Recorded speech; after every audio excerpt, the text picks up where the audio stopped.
Vous savez que je me suis beaucoup intéressé à la notion des deux alliances, telle qu'elle est formulée dans le livre de Jérémie, et telle qu'elle est reprise dans le Nouveau Testament, dans l'Épître aux Hébreux, mais il n'est pas certain qu'on ait bien compris la portée de ce texte qui est dans Jérémie 31.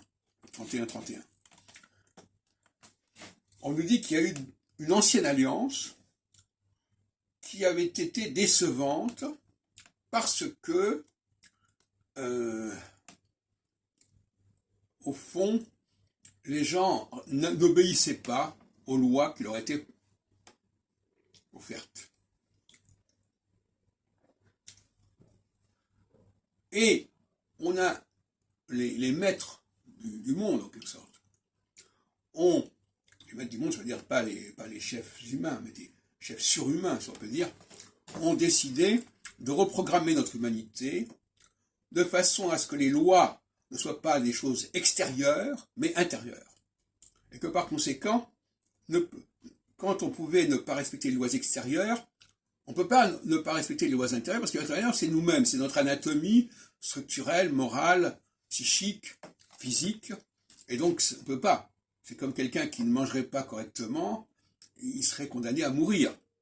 Alors que quelqu'un qui ne respecte pas les lois, de la même façon, l'autre jour je disais, ne pas respecter le Shabbat, c'est pas très grave, mais ne pas respecter le cycle de 7 ans, c'est absolument insupportable. Parce que c'est un enjeu beaucoup plus grand que la question. Donc finalement, le judaïsme est passé de... Enfin, c'est tout un débat, mais il y a un judaïsme de la loi, des 10 commandements par exemple, sont des lois extérieures qui sont proposées à l'humanité, mais les juifs eux-mêmes, ils doivent respecter des lois intérieures. Les lois intérieures, ce sont celles de l'astrologie. Ce sont des lois beaucoup plus profondes. Et Jésus, lui, il est porteur d'un message assez ambigu à ce niveau-là, parce qu'il rejette quelque part les lois extérieures, et il renvoie à un ressenti intérieur, mais qui n'est pas articulé sur un savoir, sur une science comme l'astrologie, en tout cas pas tel que ça nous est parvenu. Donc ça, c'est un problème.